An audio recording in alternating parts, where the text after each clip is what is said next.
Straight from the Heart. 13 Talks on the Practice of Meditation. By Venerable Acariya Maha Boowa Ñanasampanno. Translated from the Thai. By Thanissaro Bhikkhu, copyright 1994. An Heir to the Dhamma. A talk given to the monks at Wat Pa Bonded.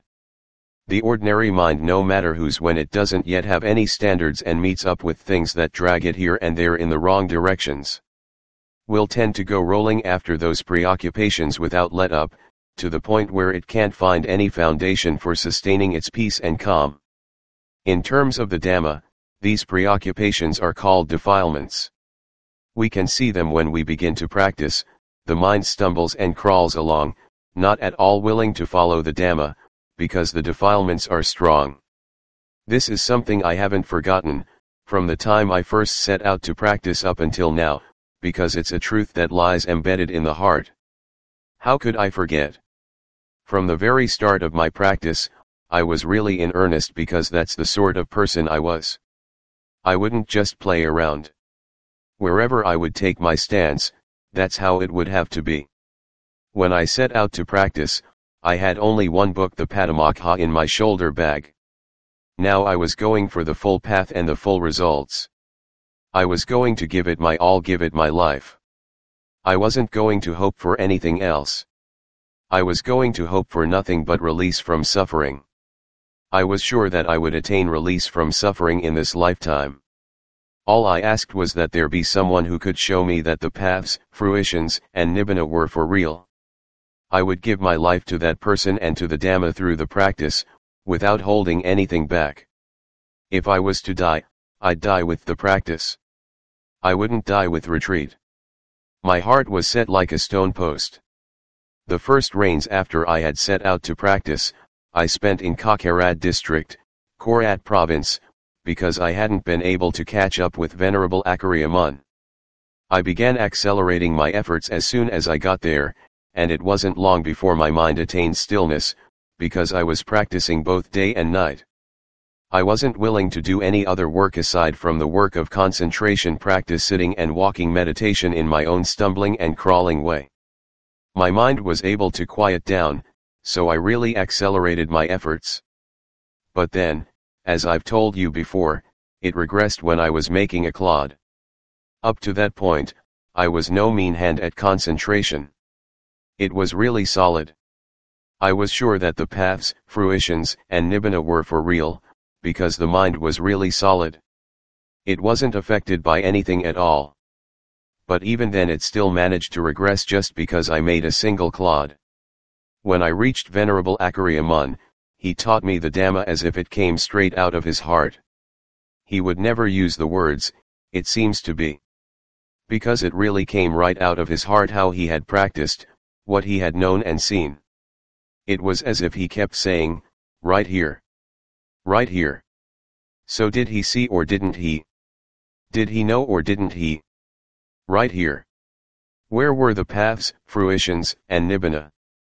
Right here. Right here. My mind was convinced, really convinced. From that point on I made a resolution, as long as he was still alive, I wouldn't leave him until either he died or I did. As for going off from time to practice on my own, I'd ask to do that as a matter of course, but I'd take him as my base, as if my home were with him. No matter where I'd go, I'd have to return to him. So then I stepped up my efforts full speed. That dream I had, I'll never forget it. I've told you all this dream before, but it had such an impact on me that it bears telling again. I had come to stay with him and made my resolution with full conviction, with complete faith in him. There was no point on which you could fault him. Whatever he did, inwardly or outwardly, was right in line with the principles of the Dhamma and Vinaya. There was nothing roundabout or evasive about him. That was why I had made up my mind to stay with him. If he were alive today, I still wouldn't leave him. I'd have to stay with him, although as a matter of course I'd still go here or there from time to time, as I had told myself. It was only around the 4th or 5th night after I had gone to stay with him, this dream, you know, was really amazing.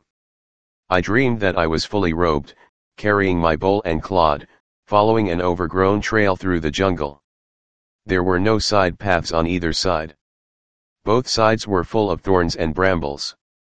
All I could do was to keep trying to follow the trail, which was just barely a path, all overgrown, just enough to give a hint of where to go. Finally I reached a point where a thick clump of bamboo had fallen across the trail. I couldn't see which way to go. There was no way around it on either side. How was I going to get past it? I peered here and there until finally I saw an opening, a tiny opening, right along the path, just enough for me to force my way through together with my bowl. Since there was no other way, I removed my outer robe. That's how clear the dream was. As if I weren't dreaming at all, I removed my outer robe and folded it away, just as we keep our robes folded here. I removed my bowl strap from my shoulder and crawled through the opening, dragging my bowl by its strap and pulling my clod just within reach behind me. I was able to force my way through, dragging my bowl, my clod, and my robe behind me, but it was really difficult. I kept at it for a long time until finally I worked my way free. I pulled my bowl, and my bowl came free. I pulled my clod, and my clod came free. I pulled my robe, and my robe came free. As soon as I was entirely free, I put on my robe again. That's how clear the dream was. I put on my robe, slung my bowl over my shoulder, and told myself, now I can go on. I kept following that trail. It was really overgrown for about another 40 meters, wearing my robe, carrying my bowl and clod.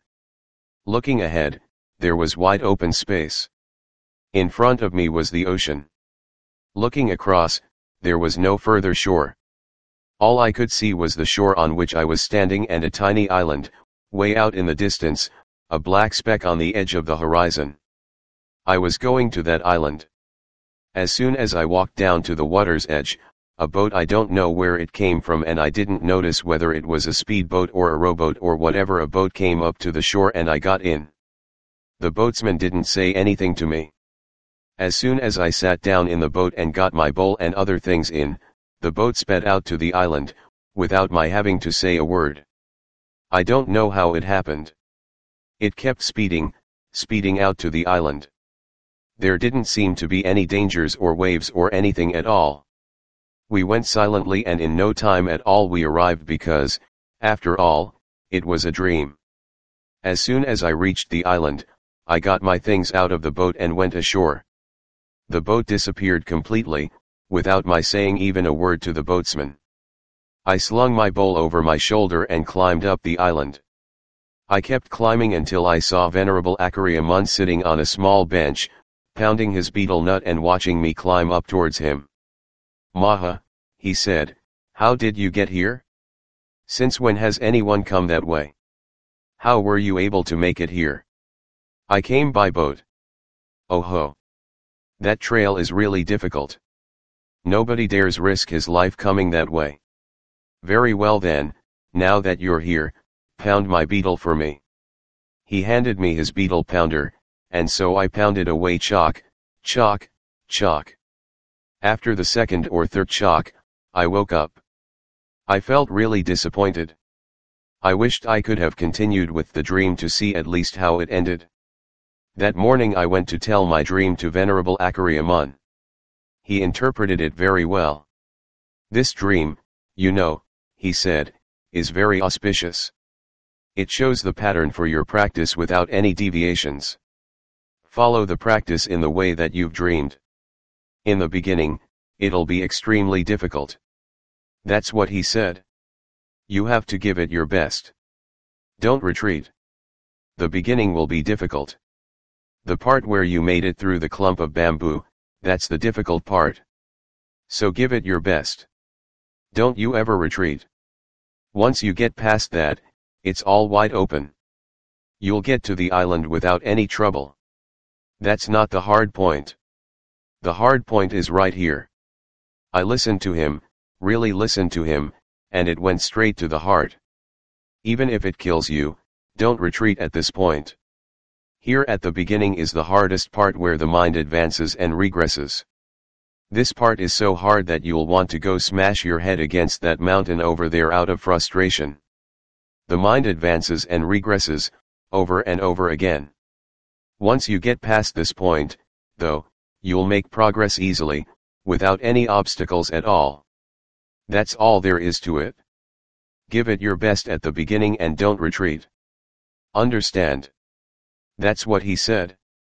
If you retreat here, you won't get anywhere. So give it your life. Strike your way through right here. After all, your vision says you can make it. No matter how difficult it gets, you can make it. So don't retreat. I remembered his words and took them to heart, happy and pleased.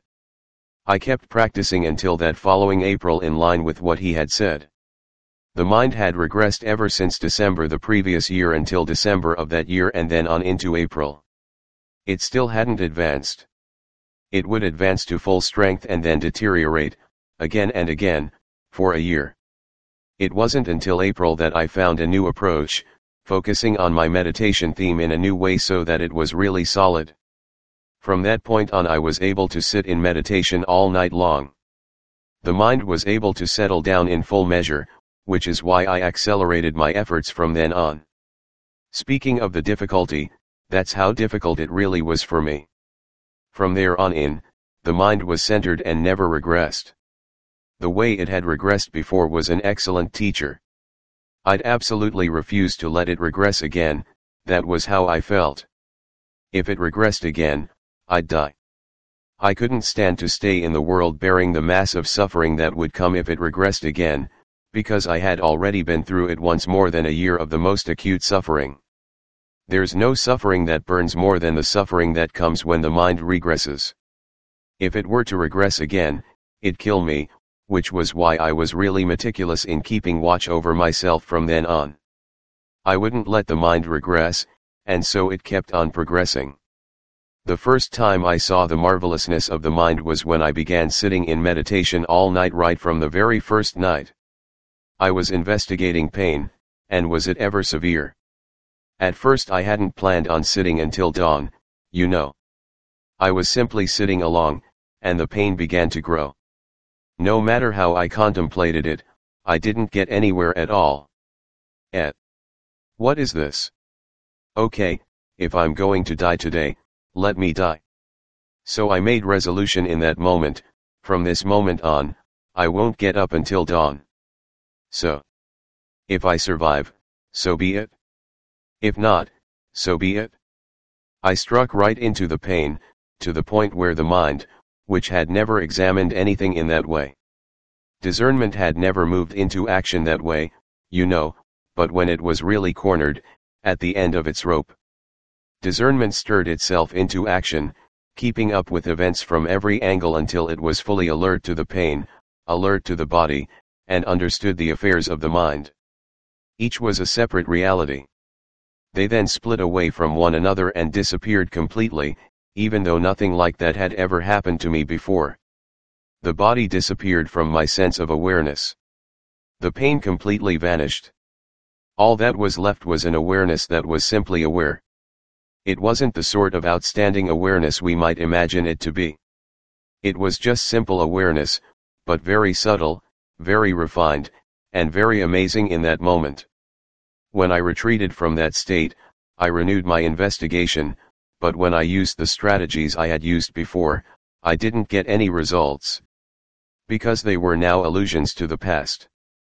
I had to come up with new strategies to keep up with the events of the moment. The mind then settled down again. That night, it settled down 3 times, and then dawn came. Was I ever amazed at myself? That morning when I got the chance, I went to tell Venerable Acariya. Normally, I'd be very intimidated by him, but that morning I wasn't intimidated at all. I wanted to tell him the truth, so that he could see the results of my being true, how I had practiced so that things had occurred that way. I spoke with audacity, even though I had never spoken that way with him before. I really told it to him straight, crash. Bang. And after he had listened, he said, "That's the way it's got to be." That's just what he said. He really let me have it. He explained things to my complete satisfaction. It was as if I were a dog, as soon as he praised and spurred me on, this stupid dog I was all raring to bark and bite.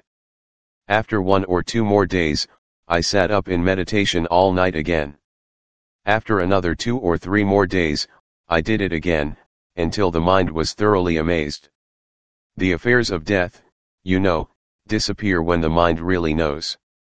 When you separate the elements, dhatu, and khandhas to look at life and death, the 4 elements of earth, water, wind, and fire dissolve down into their original properties as earth, water, wind, and fire. Space returns to its original property as space. The mind that used to fear death becomes even more prominent. So what is there to die? When it knows so prominently in this way, how can it die? The mind doesn't die. So what does it fear? We've been lied to. The world of defilements has been lying to us.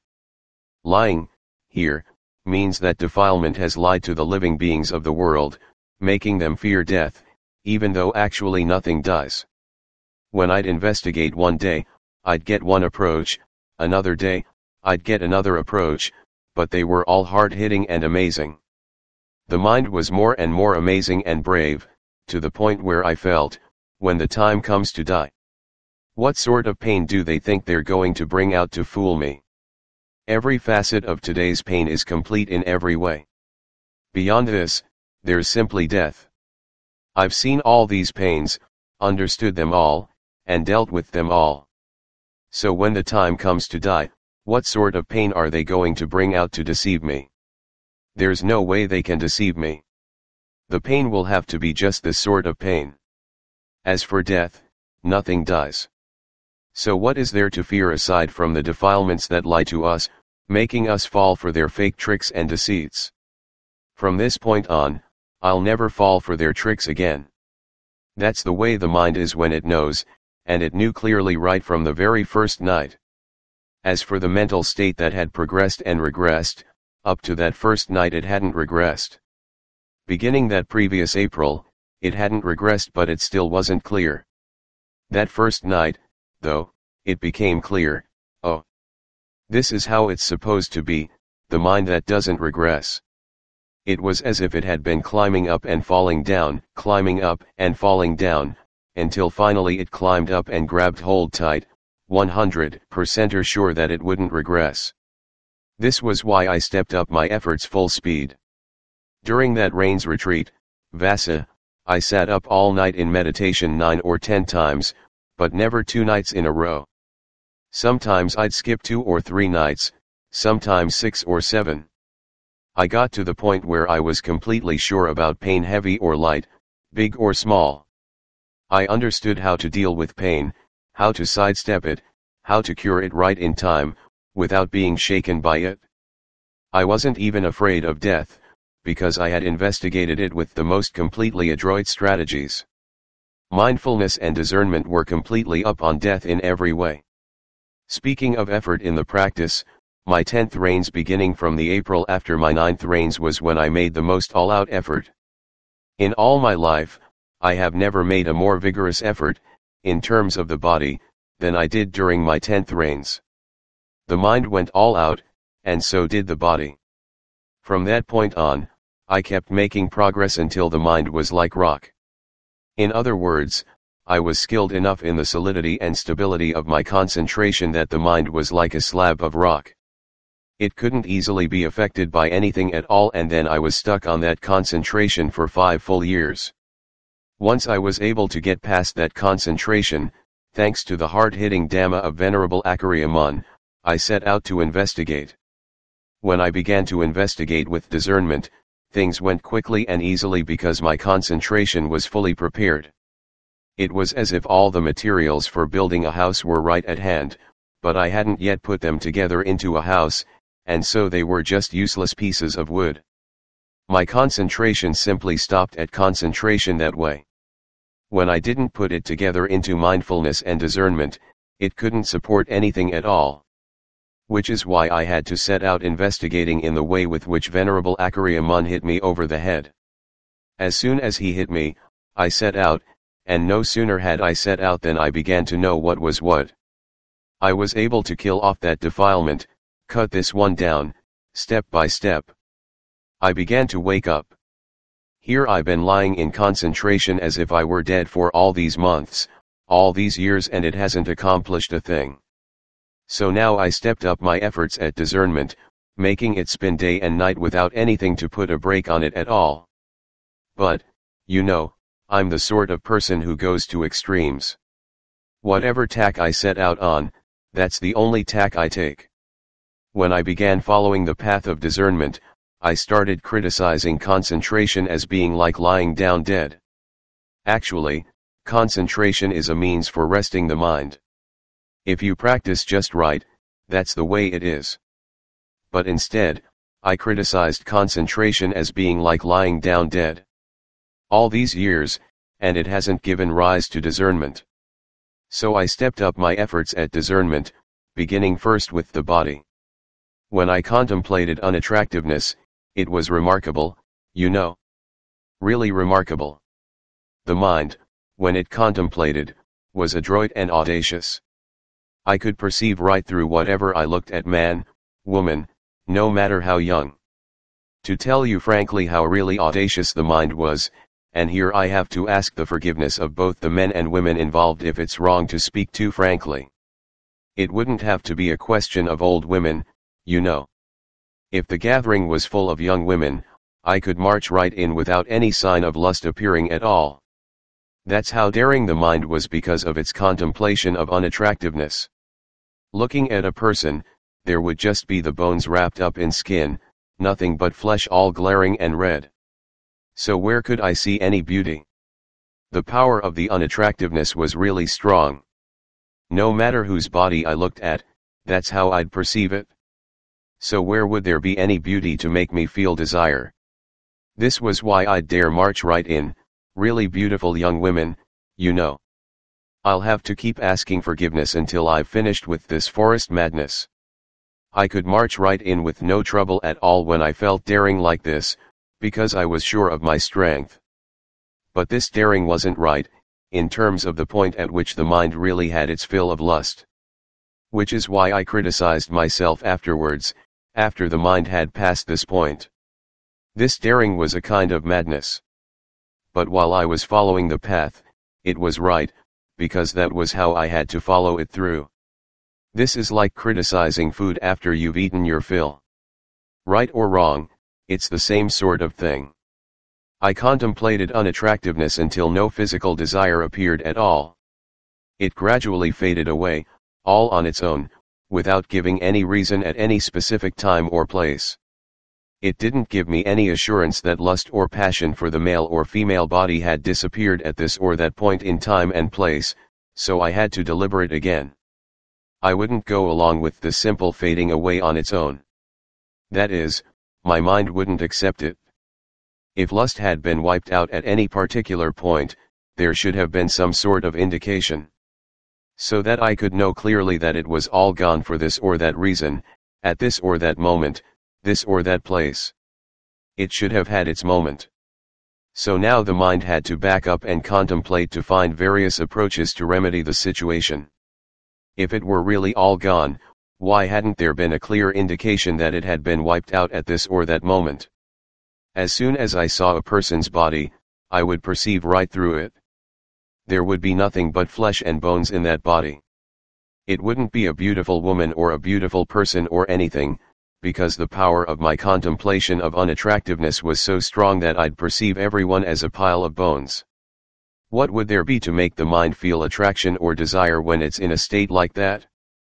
I now had to turn around and take a new approach. If physical desire had ended without leaving a trace at a particular moment, using a particular strategy, why hadn't there been a clear indication? I turned around and contemplated another way. I brought attractiveness in to force out the unattractiveness, the pile of bones covering it with skin, to make it beautiful.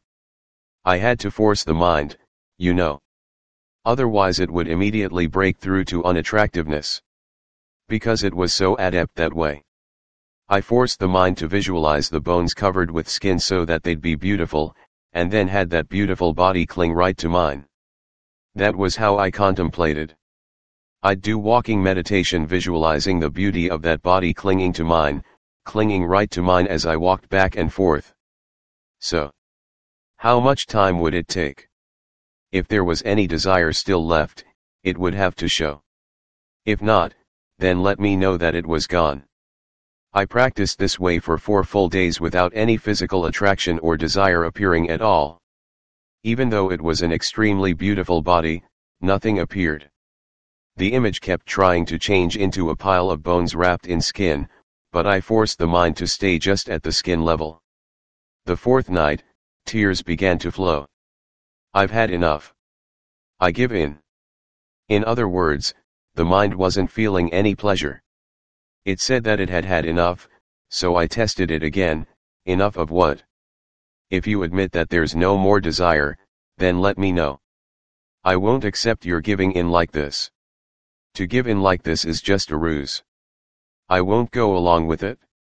I kept on contemplating every facet to find which facet would make the mind feel desire, to see at which moment the desire would arise, so that I could then take whatever might appear and focus on it as the object to be contemplated and uprooted.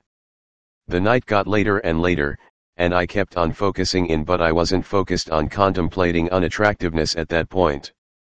I was contemplating nothing but attractiveness for those entire 4 days, because I was determined to find an approach to test and learn the truth of the situation. After about 9 or 10 p.m. the night of the 4th day, there was a flickering, as if the mind was going to feel lust for that beautiful body that had been clinging to me constantly during that period.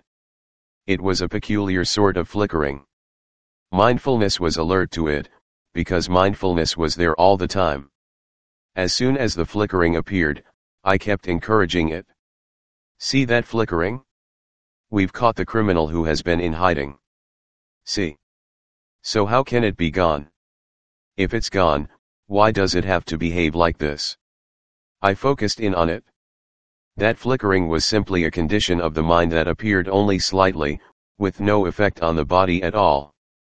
It was inside the mind. When I encouraged it, it would flicker again, which proved that it wasn't all gone. So now that it wasn't all gone, what was I supposed to do? I now had to take a new approach, by alternating my tactics. Since this was a path I had never taken before, something I had never known before, it was very difficult to proceed.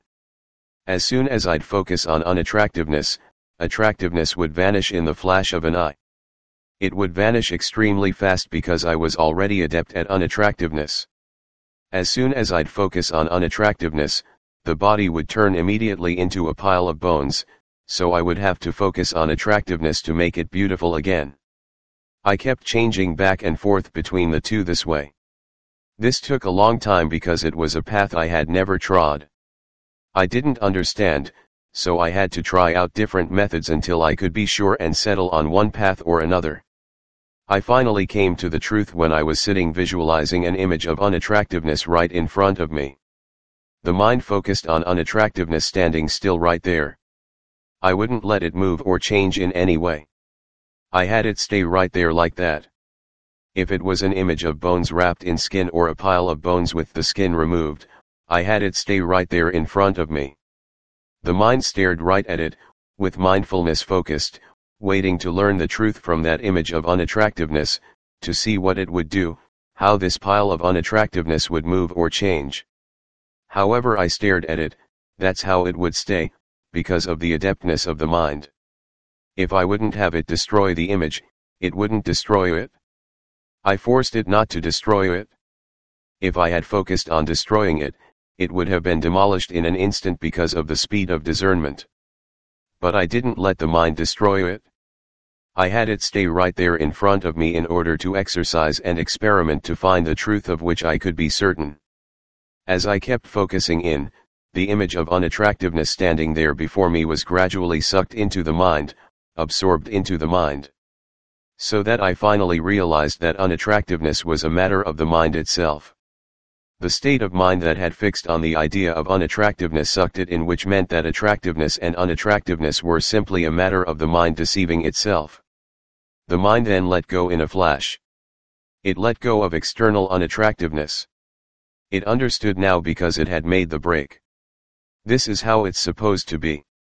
It's been simply a matter of the mind painting pictures to deceive itself, getting excited over its shadows. Those external things aren't passion, aversion, and delusion. The mind is what has passion, aversion, and delusion. As soon as the mind knew this clearly, it extricated itself from external affairs and came inward. As soon as the mind would blip outward, it knew that these inner affairs were displaying themselves. So now the image of unattractiveness appeared exclusively within the mind. I then focused and investigated within the mind. But now it wasn't a matter of that sort of passion. It was something very different.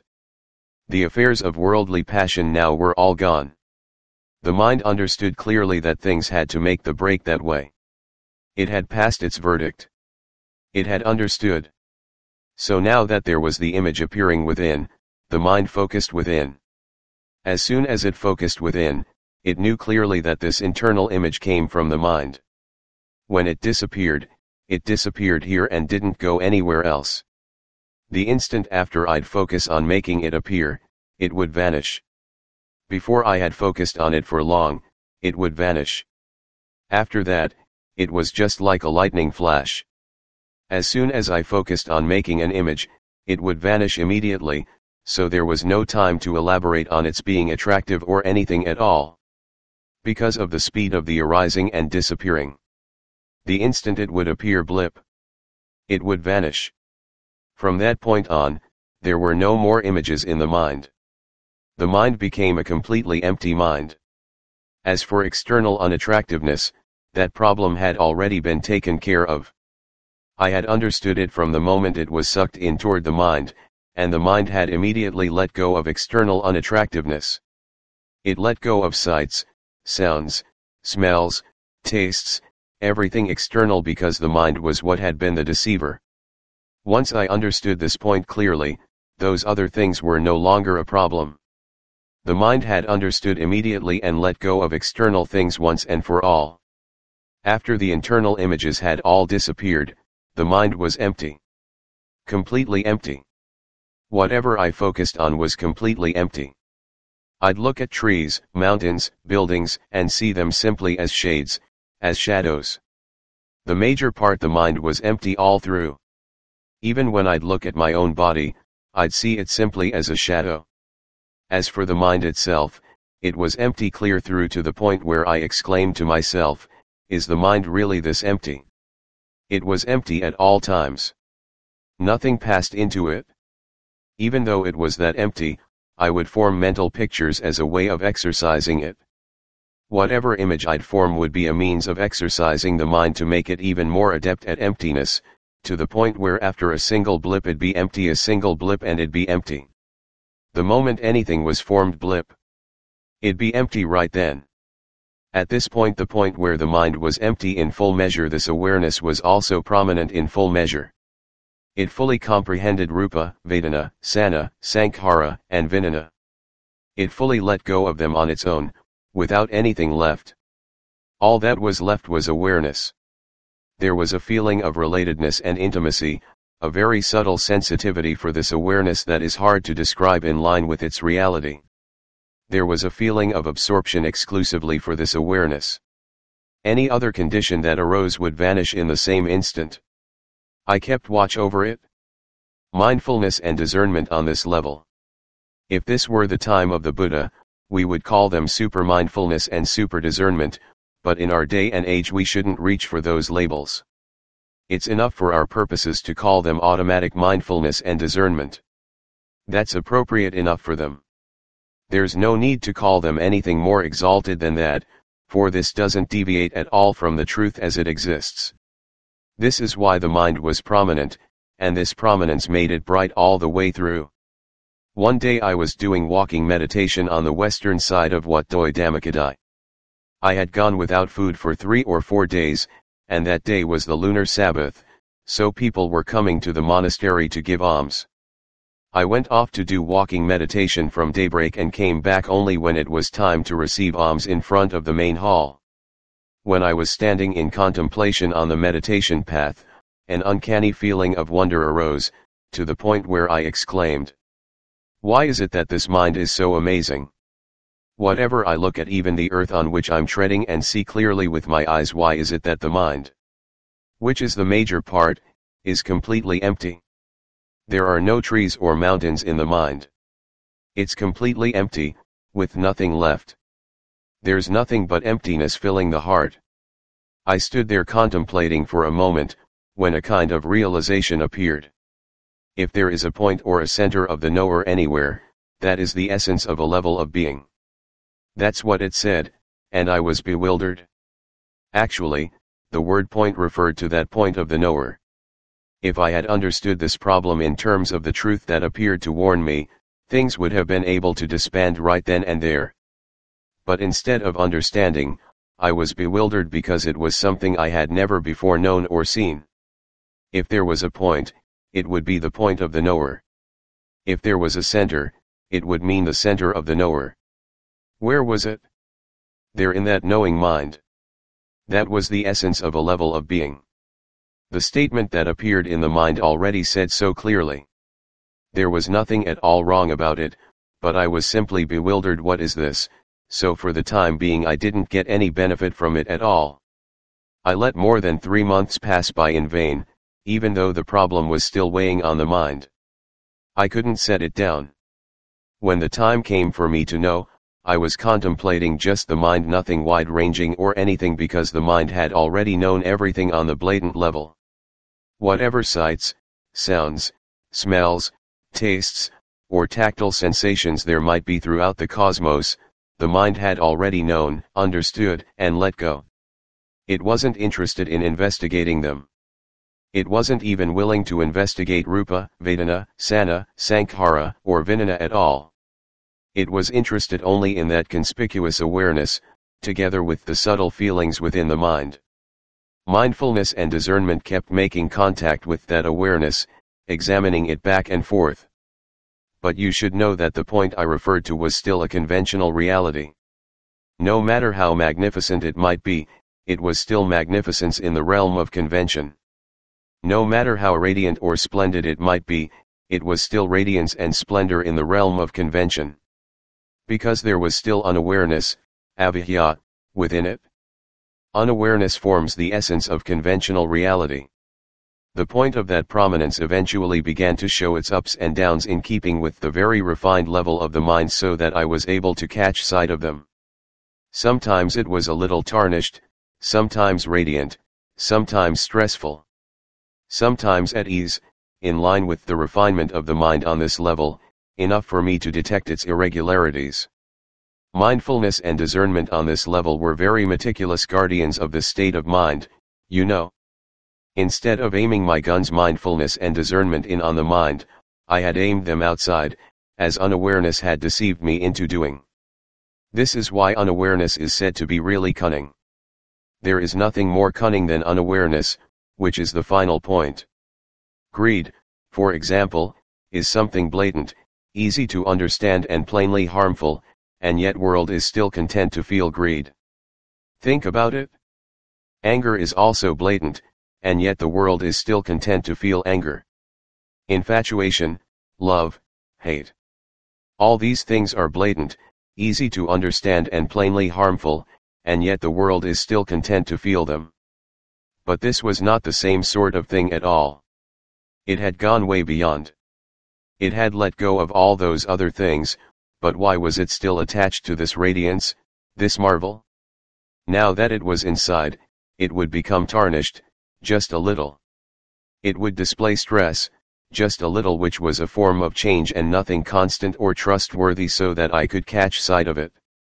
Using mindfulness and discernment that were continually focused there at all times without let up, trying to know and see how this state of mind would behave. Ultimately, there was no escaping it. I had to see that this state of mind was nothing to be trusted, so I came to reflect. Why is it that this state of mind can be so changeable? Now it's defiled, now it's radiant, now it's easeful, now it's stressful. It's not always constant and true. Why is it that a mind as refined as this can still show such a variety of conditions? As soon as mindfulness and discernment had turned to take an interest in investigating the state of mind, a totally unexpected realization sprang up within the mind. Defilement, radiance, ease, and stress, these are all conventional realities. They're all anatta, not self. That was enough. Mindfulness and discernment realized that that state of mind immersed in unawareness was a conventional reality that should simply be let go.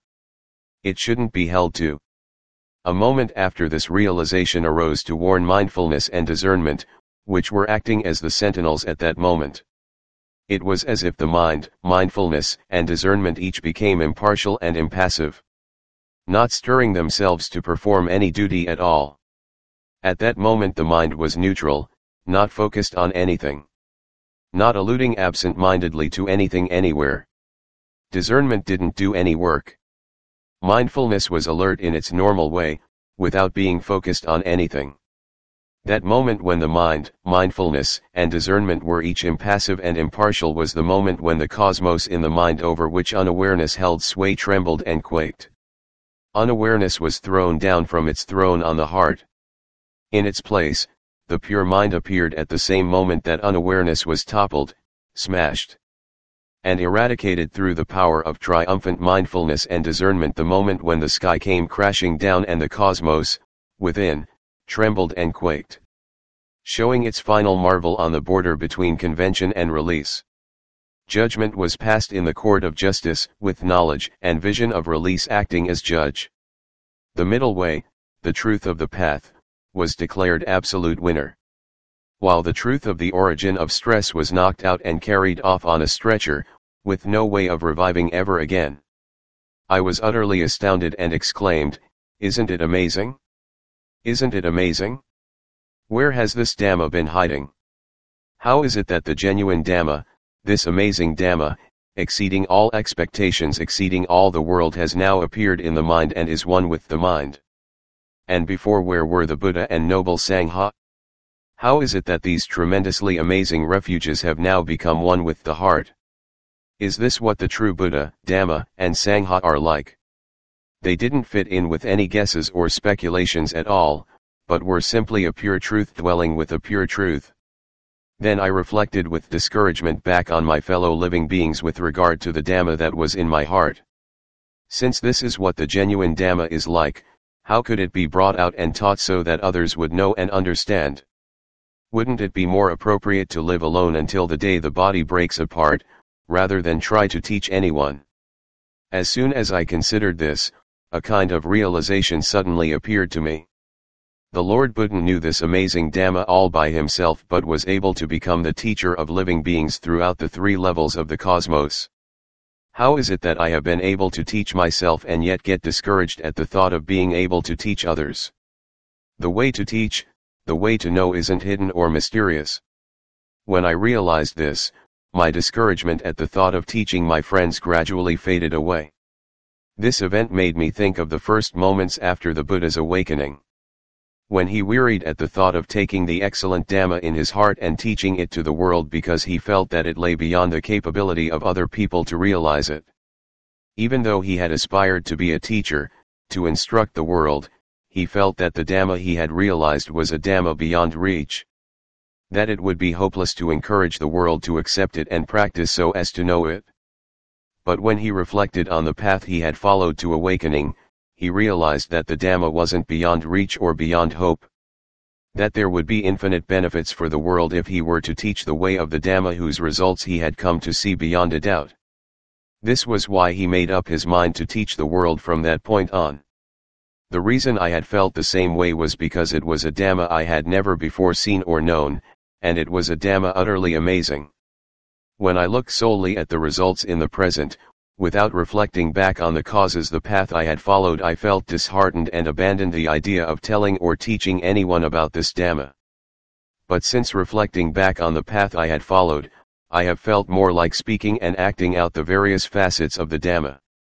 In line with the various levels of people who have become involved with me, who have studied and trained with me ever since.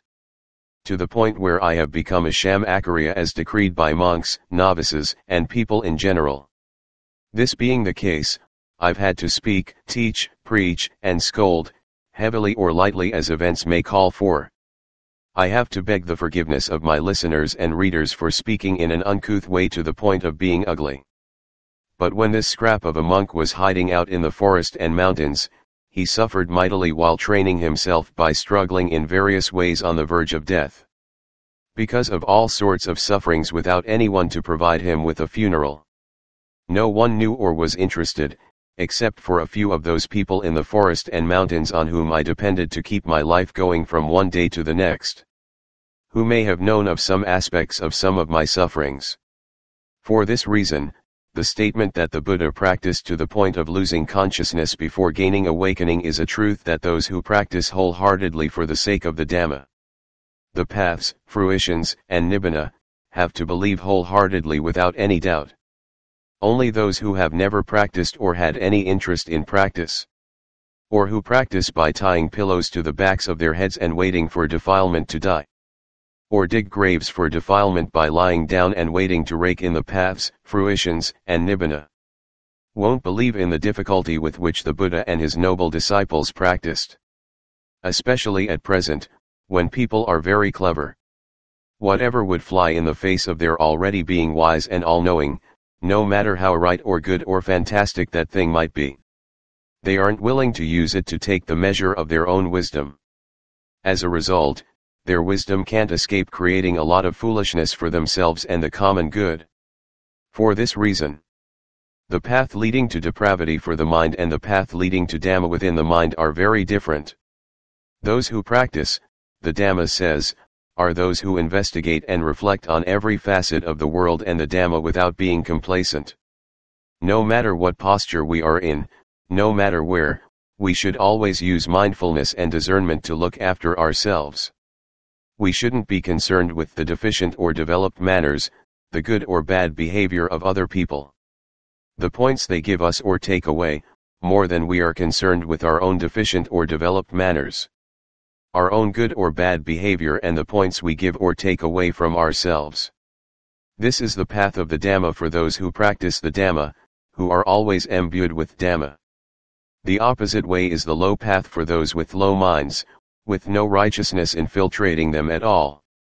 This is a warning for all those meditators who have come here for training to understand and take to heart. The Dhamma I have related today is mostly personal and isn't appropriate to be made public to people at large whose sensitivities may vary. I myself might be open to criticism. And it might be harmful to the attitudes of those who hear or read when the tape is transcribed onto paper except for restricted circles of people who would understand. To make this talk public thus goes against the grain with me. But the extent to which I have made it public is out of sympathy for those who have come for training in all rectitude and who have pleaded with me to make it public. As an example that those who practice may follow for a long time to come. If this is wrong in any way, I ask the forgiveness of all my readers.